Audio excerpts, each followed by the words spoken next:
नमस्कार, मैं अखिलेश रावत, आपका स्वागत है हमारे चैनल पर। साथियों, मध्य प्रदेश की 2 विधानसभा सीटों पर उपचुनाव होना है और इन 2 विधानसभा सीटों पर 13 नवंबर को वोटिंग होगी और 23 नवंबर को इसका फाइनली परिणाम आएगा। मध्य प्रदेश की 2 विधानसभा सीटें, एक विधानसभा बुधनी और दूसरी विधानसभा विजयपुर। अगर इनकी जो 2023 विधानसभा चुनाव में इनका जो वोटिंग हुई थी और यहाँ से बुधनी से अब पूर्व मुख्यमंत्री एवं अभी भारत सरकार में कृषि मंत्री, केंद्रीय कृषि मंत्री शिवराज सिंह चौहान यहाँ से लड़े थे चुनाव और कांग्रेस को प्रत्याशी को हराया था। और एक विजयपुर सीट की अगर बात करी जाए तो विजयपुर सीट में रामनिवास रावत कांग्रेस की टिकट से यहाँ पर चुनाव लड़े थे और यहाँ पर भाजपा के प्रत्याशी को उन्होंने हराया था। लेकिन विजयपुर सीट से वो कांग्रेस पार्टी से इस्तीफा देकर वह भारतीय जनता पार्टी में शामिल हो गए और वहाँ पर वो अभी मध्य प्रदेश की डॉक्टर मोहन यादव की सरकार में वन मंत्री है। तो यहाँ पर भी ये चुनाव हो रहा है और इनकी जो चुनाव आयोग ने तारीखें भी फिक्स कर दी गई है। 13 तारीख को इसका मतदान होगा और मतदान होने के बाद में 23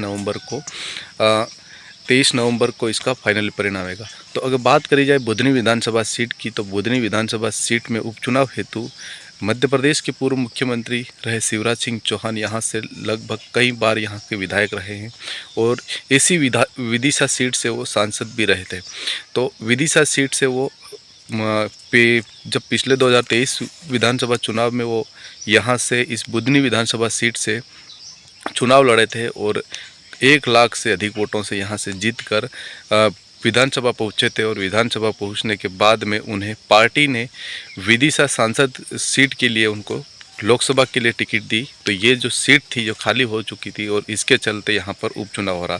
तो मध्य प्रदेश के पूर्व मुख्यमंत्री शिवराज सिंह चौहान और केंद्रीय मंत्री शिवराज सिंह चौहान के खास जो उनके नज़दीकी जो उनके समर्थक रहे रमाकांत भार्गव को यहाँ से भारतीय जनता पार्टी ने टिकट दी है। और रमाकांत भार्गव पहले यानी कि 2019 लोकसभा चुनाव में यहाँ से इस विदिशा सीट से विदिशा लोकसभा सीट से यहाँ से सांसद रहे। तो रमाकांत भार्गव अभी पूर्व सांसद के तौर पे है और इनको यहाँ से भारतीय जनता पार्टी ने बुधनी विधानसभा सीट हेतु टिकट दी गई है।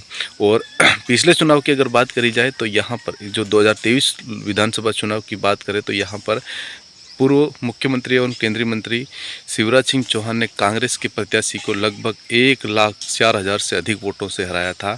और यहाँ भी इस बार भी भारतीय जनता पार्टी ने बुधनी विधानसभा सीट हेतु रमाकांत भार्गव को टिकट दी है। और विजयपुर विधानसभा की अगर बात करी जाए तो विजयपुर विधानसभा में कांग्रेस से प्रत्याशी रहे 2023 में विधानसभा चुनाव में रामनिवास रावत, जिनको कांग्रेस ने टिकट दी थी और कांग्रेस की टिकट पर ही वो वहाँ सीट जीते थे। लगभग भारतीय जनता पार्टी के प्रत्याशी को 18,000 से अधिक वोटों से वहाँ पर हराया था। लेकिन बाद में जब वो कांग्रेस पार्टी को छोड़कर भारतीय जनता पार्टी का दामन थामा था और उनको वहाँ से जैसे ही वो भारतीय जनता पार्टी में शामिल हुए तो उनको वन मंत्री का जो पार्टी ने जो भारतीय जनता पार्टी ने उन्हें वन मंत्री दिया और इसके चलते आज वहां पर विजयपुर विधानसभा सीट पर उपचुनाव हो रहा है। कांग्रेस ने अभी इन दोनों सीटों पर अभी कोई उम्मीदवार घोषित नहीं करा है, लेकिन भारतीय जनता पार्टी ने बुधनी और विजयपुर विधानसभा सीट पर यहां से अपने प्रत्याशी घोषित कर दिए गए हैं। और कांग्रेस भी अभी हाल ही में यानी कि 1-2 दिन बाद या अभी कांग्रेस भी यहाँ से अपने प्रत्याशियों को घोषित करने वाली है। और यहाँ से अगर विजयपुर विधानसभा सीट की बात करी जाए तो ऐसा दिख रहा है कि विजयपुर विधानसभा में कांग्रेस अगर सूत्रों के हिसाब से देखा जाए तो यहाँ पर एक आदिवासी चेहरे को उतार सकती है, क्योंकि यहाँ पर 60% आदिवासी समुदाय रहता है और ऐसा मानना है। लेकिन अभी तक कांग्रेस ने अभी कोई प्रत्याशी घोषित नहीं करा। लेकिन इस 2 विधानसभा जो उपचुनाव की अगर बात करी जाए तो यहाँ पर मोहन सरकार के लिए भी और खुद रामनिवास रावत के लिए भी ये जो यहाँ पर कांटे की टक्कर दिख रही है। और कहीं ना कहीं यहाँ कांग्रेस भी ये चाहेगी कि हम इन 2 सीटों को जीते, क्योंकि अगर 2023 विधानसभा सीट की चुनाव की बात करी जाए तो यहाँ से भारतीय जनता पार्टी ने लगभग 165 से अधिक के आसपास सीटें जीती है। तो कहीं ना कहीं ये 2 सीटें हैं और ये जो बड़े चेहरे हैं जैसे पूर्व मुख्यमंत्री शिवराज सिंह चौहान का भी की भी साख यहाँ पर दाव पर है। और लगता है कि यहाँ से रमाकांत भार्गव और कांग्रेस के जो प्रत्याशी घोषित होंगे उसमें भी कड़ी टक्कर रहेगी। जो बुधनी विधानसभा सीट, और विजयपुर से तो खुद रामनिवास रावत वहीं सीट से जीते हैं, और जीतने के बाद में कांग्रेस से इस्तीफा देने के बाद में भाजपा में शामिल हो गए, और शामिल होने के बाद में उन्हें भाजपा में शामिल होते ही उनको वन मंत्री का दायित्व उनको विभाग दे दिया गया।